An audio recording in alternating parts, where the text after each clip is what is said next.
well, since I'm on a little bit of a bear kick, why don't we settle for one more before we make preparations for the next 2 months? This time we'll be taking a look at the first of 4 movies in the Open Season franchise. You sure there's 4? Oh, damn it. But anyway, Open Season. Having started in 2006, this was the first in Sony Animated Pictures line of films, before they started to get good with Surf's Up, the Cloudy with Meatball movies, and the Hotel Transylvania movies. Yes, both of them. And while some of their failings include the Smurf movies, I'm going to be optimistic about their CGI rebooting of it. But back on Open Season. Given the timing, you'd think this is their response to Over the Hedge or something. But hey, with directors like Jill Colton, Roger Ehlers, and Anthony Stacchi at the reins, what can go wrong? No, really, what can go wrong? Let's find out as we begin the Open Season. We open with a reenactment of Grizzly? Oh snap!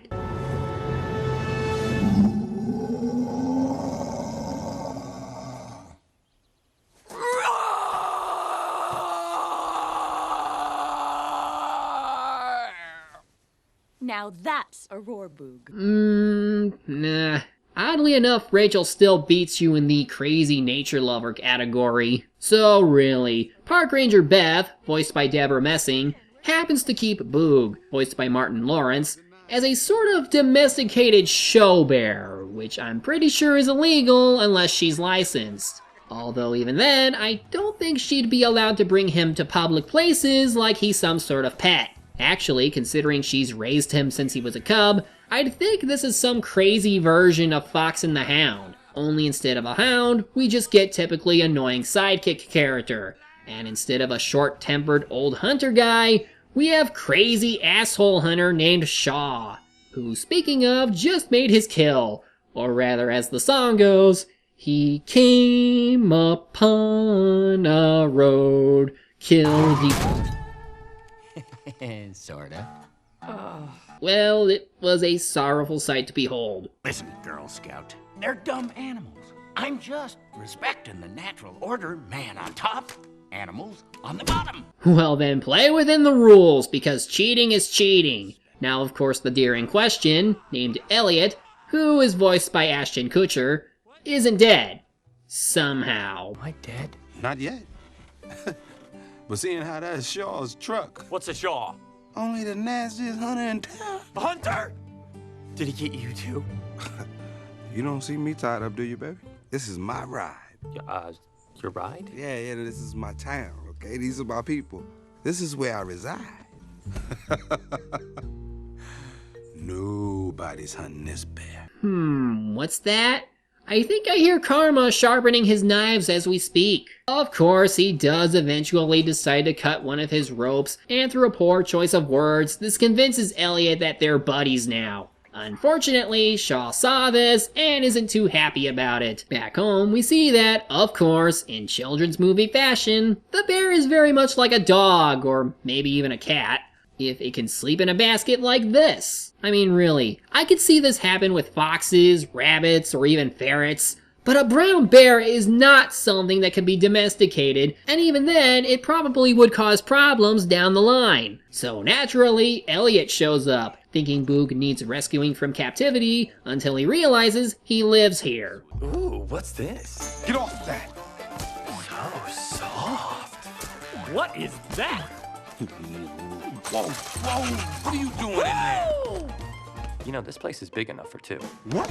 Wow, is this supernatural? Give me that. Ooh, who's this little guy? Dinkelman. Dinkelman. What, is Dinkelman your doll? Okay, he's not as annoying as I thought he'd be.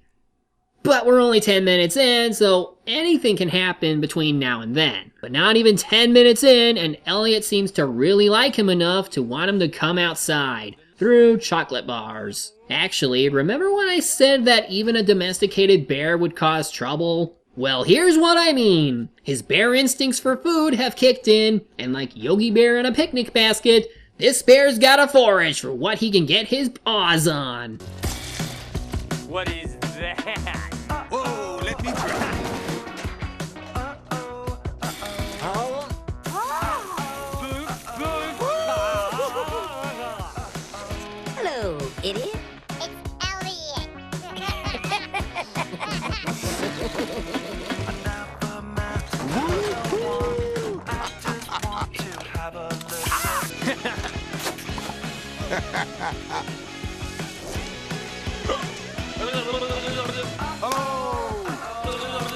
Yeah! Animal party! Where did you all come from? Foraging.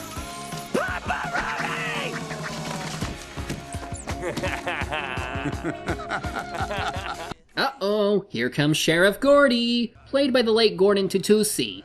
I apologize if I messed up on that. So yeah, Boog is in trouble now that he's gone and done broke stuff. And it seems that Beth was doing what most professionals do and was raising him to be ready for the wild.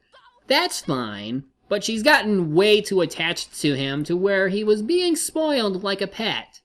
Which means we're going to get another sad goodbye moment like Fox and the Hound, aren't we? Next morning, Shaw discovers something is wrong. You? It walks. Cats Don't Dance is real!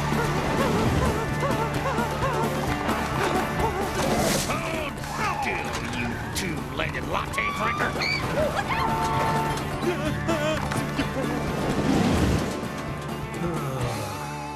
Not again. You mean he's done this before? Why was he not arrested? Elliot begs for Boog to hide him again, but of course, Boog is already upset that he got into trouble once, and well, their argument leads to one moment I found funny.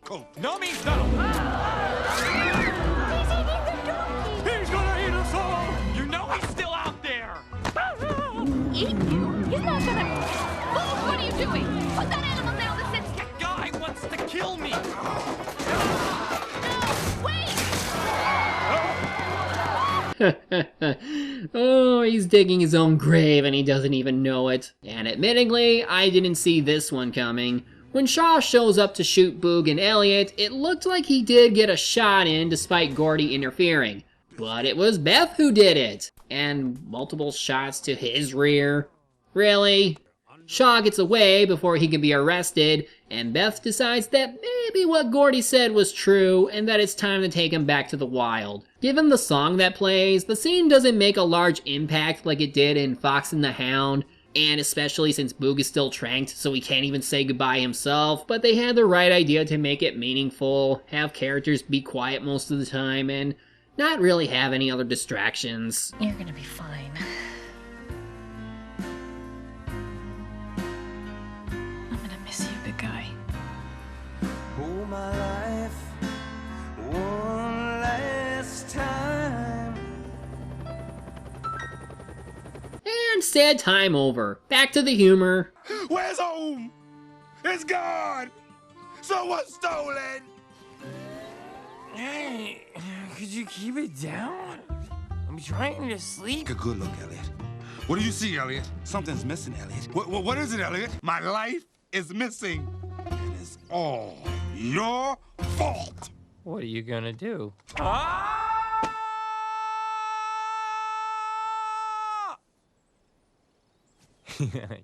You're funny. Boog, just put him out of his misery. You already threatened to kill him once, so be like a bear and maul him. No, instead he leaves him in the dirt so he can try and get back home, thinking his puppy dog face will fix everything. But of course he gets lost, only to realize that he's a bear and bears can climb trees. But guess who stops him? Oi! Lost your way to Sunday school, pal. This is McSquizzy's turf. Nobody messes with McSquizzy, 'cause that's me. Billy Cannoli? I remember you from Brave. Mess not with the Furry Tail Clan, defenders of the good, crusaders of the righteous, guardians of the pine. Keep your tree. I'll find another one. Oh, that's my favourite park. Hey, Ouch! that was a warning, all right? Oi! Try it again, I'll be kicking your furry brown bahookie. What? Hey, this is a different tree. They're all my trees. I suggest you turn round and head right back from whence you came. Oh, I hope he shows up more often. His voice can bring all the jolly out of me. Anything to replace. Hey, Boog, look. No hands.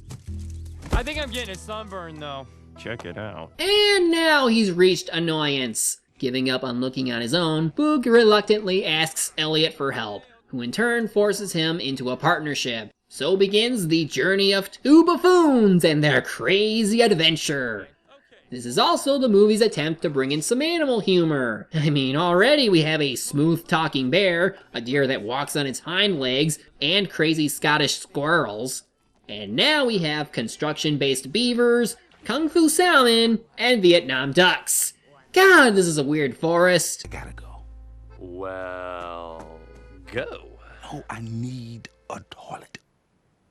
You know, the think tank. The log cabin. The Johnny on the spot. The Oval Office. There's none of those things out here. Well, what do you do? You know, I can't remember. Damn it. Fart joke is one thing, but why, God, does anyone think that a pooping joke is fine? Who finds this funny? A bush. Are you serious? Come on, it's just like riding a bicycle. Only you're crapping on it. God damn it, Elliot! Anyway, seems Elliot has a crush on this doe named Giselle, who doesn't seem to mind him that much, but that doesn't stand with the leader of the herd, Ian. Or rather, Patrick Warburton. Hello, Smelliot. I called him Smelliot. Herd! Circle formation! Ew, pinheads, that's an oval! Orb! Circle it! That's two good things at least. Billy and Patrick. Put them in their own movie, please. They're pretty much the only thing keeping this movie from being a complete bore.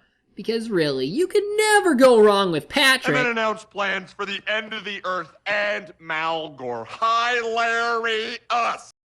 Never show that clip again. Don't ever mention that movie again. It never happened. Well, Boog tries to stand up for him after seeing Elliot get his ass kicked, and realizing that Boog is the talk of the forest, he also gets ridiculed. At this point, it seems every animal in this movie is an asshole, with only two of them being the fun kind of asshole, and then the one character who's actually nice. But either way, it's like I want everyone else to die. How long until open season?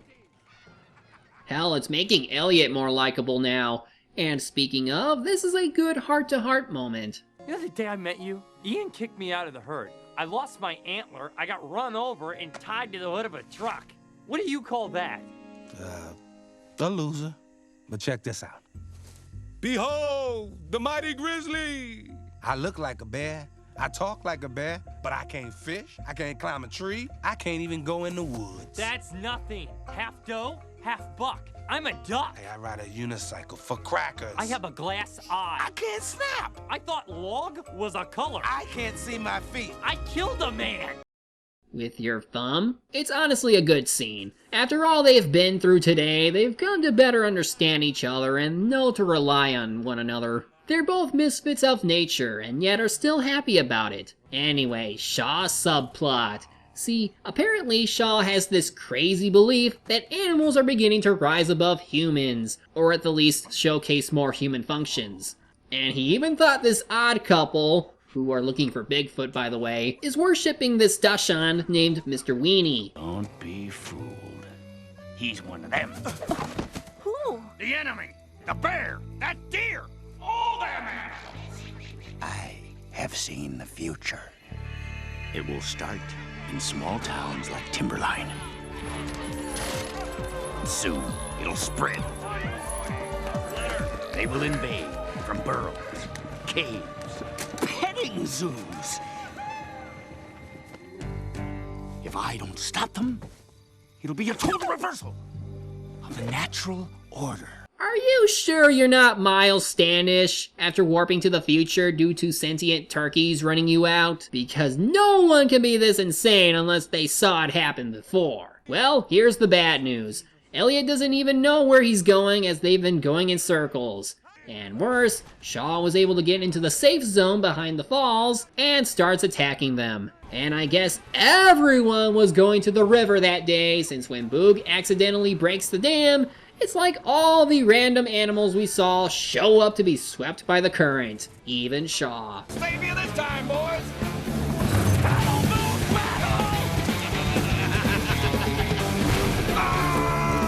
Where is he? He's gone. Oh, there he is. No, wait. There he is. There he is.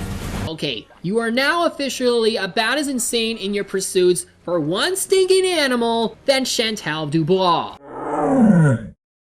Next month, I promise. Well, it looks like he did, though obviously he won't be, and now everyone is upset at Boog because they got them into the hunting grounds, which serves them right for treating him like dirt. And cue, I trusted you, you betrayed me, now I hate you scene. Yeah, there's no denying one thing. It's very by the numbers to many movie cliches.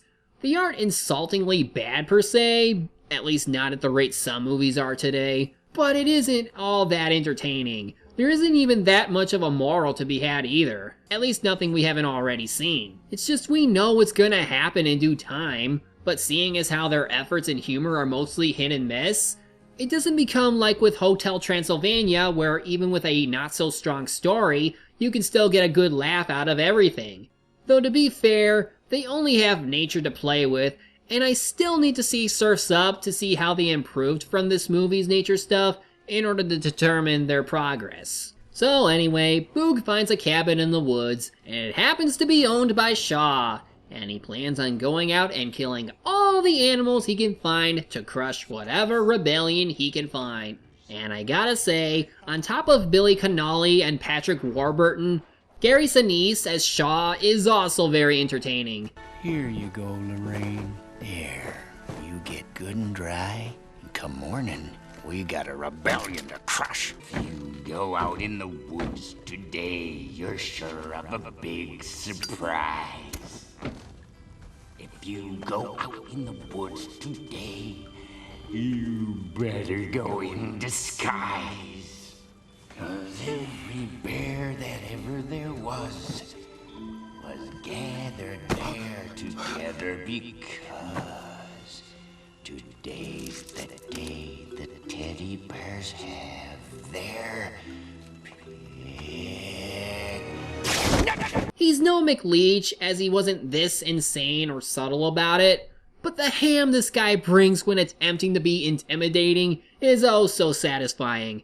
It makes up for him being one-dimensional, so I can get behind him being enjoyable to watch. Boog starts to feel sad for what had happened and decides to go back to help Elliot, making up for the yelling he did earlier, and offers to get him to the garage. Only the other animals want shelter too, since he did get them into this mess as well. But it doesn't matter anyway, because there are way too many hunters camped out for them to move at all. So they're screwed. But Boog has an idea. There's one thing y'all have taught me. The woods is a messed up, dangerous place. And y'all are crazy. You've been kicking my butt for the last 2 days. Yeah, kinda. I didn't. Sorry. So let's do to them what you've been doing to me.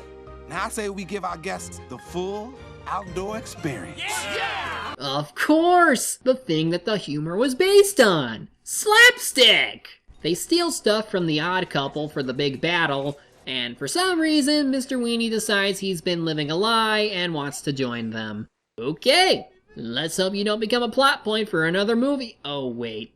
And then the day of the battle comes. How will our animal friends deal with these simpletons? Grudge. I just let him go. What was that? Aha! It's the signal.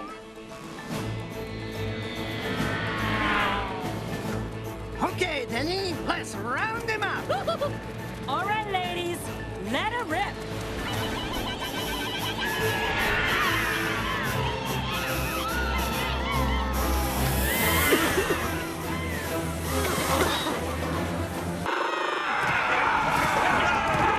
Holy stampede! It's a stampede!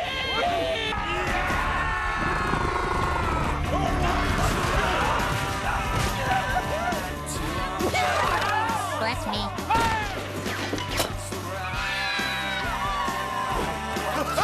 Look out! He's got a spoon! How you doing, partner? Boog, this is great. Let's do this every year. In the midst of the chaos, one hunter's phone, which can apparently show footage, could they do that back then? Is shown to Gordy and Beth, who decides to go get Boog back. The hunters eventually start running, while Riley sends out Mr. Happy. Yeah, it's like he wanted to go Fallout with this one. Hey, Earl, ain't that your truck? Oh, that's a bummer.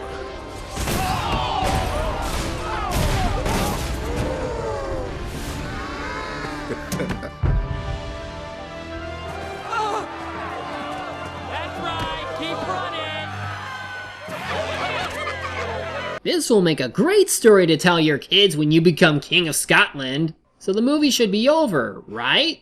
No, because they still have Shaw as the final boss. Even without his gun, he can really wrestle bears. Well, eventually he regains his gun and is about to shoot Boog when Elliot launches at him and somehow gets shot.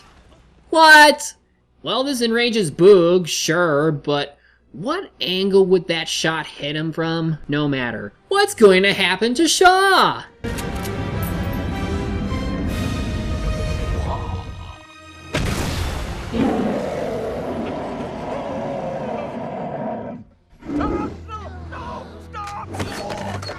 He murders Shaw! Holy crap! He actually murdered a man! No, he didn't. Well, long story short, Elliot survived, but now has no horns on his head. The animals get to beat up Shaw, which also leads to the odd couple claiming he's Bigfoot later. And Beth arrives, only for Boog to show her that he wants to stay here in the forest after all. And so the movie winds down with Boog, Elliot, and all the animals having the time of their life. Hey, guys. What's up, Ian? Uh-oh. Ow. Come on, Elliot. It ain't that bad. She's at least gonna bring some woohoo bars, right? It's just the two of us, Elliot. Unless you plan on going back to your herd. What? And break up the team? Bros before does. Yeah, bros before those. Hello, Elliot. Catch you later, Boog.